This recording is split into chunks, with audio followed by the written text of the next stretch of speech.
आज हम आपको एक ऐसे गुरुजी के बारे में बताने जा रहे हैं जो पिछले 40 वर्षों से अधिक समय से कृष्ण जी के भक्ति मार्ग पर चल रहे हैं और अपनी गहन तपस्या से इस मार्ग को ये संजीवनी प्रदान 30 कर रहे साल हैं। पहले हम लोगों ने यात्रा शुरू किया है यहाँ से। आपको हमारे गुरु जी ने यात्रा किया, पग यात्रा उन्होंने किया, गंगा सागर से गौमुख तक पग यात्रा किया, पैदल यात्रा।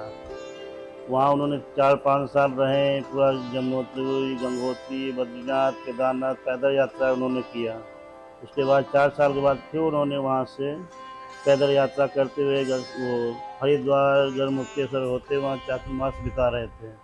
चातुर्मास बिताने के पश्चात फिर वहाँ से पैदल यात्रा उन्होंने शुरू किया। तो भक्तों ने कहा, महाराज जी आप पैदल यात्रा कर रहे हैं, हम लोगों की इच्छा है कि आपको नौका बना के दें, उससे आप यात्रा कीजिए।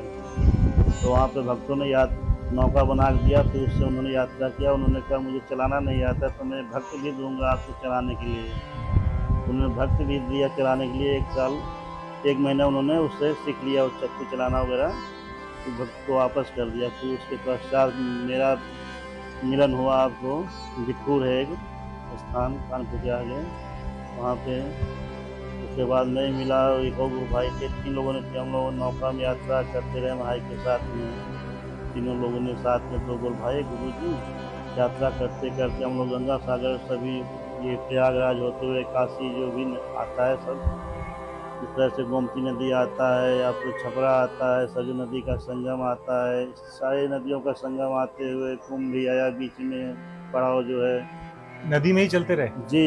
जय हो। जहाँ कहीं रुक भी जाते हैं, कहीं यज्ञ हो रहे, कहीं भागवत हो रहा। इस तरह से 14 साल हम लोगों ने यात्रा पूरा किया, चातुर्मास बिताया, यज्ञ किया। चातुर्मास में चलते नहीं है बरसात में, तो वहाँ यज्ञ होता है, कहीं भागवत हो रही है, कहीं कौन सी कीर्तन जगह हो रहा पे? है। जहाँ भी चातुर्मास बिताया कोई ऐसा निश्चित नहीं है वे। जैसे काशी में? जी हाँ, काशी में बिताया है, प्रयागराज में बिताया है, इसके आगे आपको छपरा है, जहाँ से बिहार, पटना। जी हाँ, पटना के पहले पड़ता है छपरा, जहाँ पे आपको फतुहा। जी हाँ, वो सरयू नदी का संगम है, गौतम जी का आश्रम है वहाँ पे। इधर मार्कांडेय आश्रम है, मार्कांडेय जी का जो प्रणय में जो पल्ले में दर्शन हुआ था उनको। ठीक है। तो इस तरह से सारी नदियों की यात्रा करते करते हम लोग गंगा सागर पहुँचे। गंगा सागर में फिर हम लोग वहाँ रहे, आपको बेलूर मठ है, कपिल मुनि का आश्रम। जी हाँ, कपिल मुनि तो पहले बाद में पड़ेगा, पहले बेलूर मठ है आपको हावड़ा के पास में। वहाँ के महाराज हम लोगों को बहुत सेवा किया। उसके बाद हम लोगों की इच्छा हुई वहाँ पे गंगा सागर की, कन्याकुमारी, रामेश्वरम सागर की प्रतीक्षा करने की नौका से। तो वहाँ के हम लोगों ने सरकार से परमिशन भी मांगा, हमारे गुरु जी ने, तुरंत वहाँ परमिशन नहीं दिया उन्होंने कि आपकी नौका छोटी है, समुद्र के लायक नहीं है, समुद्र का संगम में ये डूब जाएगी, आप हमारे यहाँ 1-2 साल रुकिए, हम आपको नौका भी बड़ा बोट बना के देंगे और परमिशन भी देंगे, सेवा भी देंगे। परंतु हम लोगों ने 2 साल वहाँ रुकने के लिए राजी नहीं हुए, तैयार नहीं हुए कि यहाँ बहुत प्रदूषण है। कि हम लोगों ने पुनः वापस यात्रा के लिए अग्रहित हुए, तो उन्होंने कहा भाई इसमें कैसे चलाएंगे, हम लोग इसमें मोटर लगा देते हैं, उल्टी धार पे परेशानी हो गया आपको। फिर उन लोगों ने वहाँ मोटर लगा दिया, उससे हम लोगों ने यात्रा करते करते फिर आप लोग इधर पटना के पास आया, सोनभद्र है, गंडकी है, फिर आया आपको ये सरयू नदी, जिस समय अयोध्या की मस्जिद टूटी थी, हम लोग सरयू नदी की यात्रा करते करते अयोध्या पहुँचे हुए थे। सीतापुर, हरदोई, क्या क्या सब पड़ता है उसमें नदी में। तो वहाँ 1 साल रहे। उसके बाद फिर इस तरह से गोमती यात्रा की, जो नैमिषारण्य और लखनऊ होते हुए सब गए हुए। इस तरह से हम लोग यात्रा करते रहे। जहाँ चातुर्मास का समय है वहाँ चातुर्मास बिताया, यज्ञ किया, भागवत कीर्तन ऐसा होता रहा।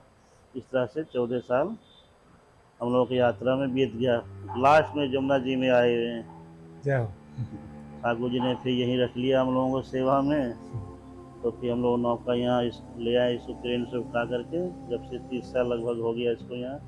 कितने साल हो गए? 30 साल। इसके पश्चात हम लोग यहीं पे सेवा में हैं ठाकुर जी के।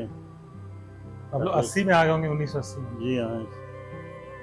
तो इसी तरह ठाकुर जी की कृपा है, तो भागवत में विख्यात स्थान है।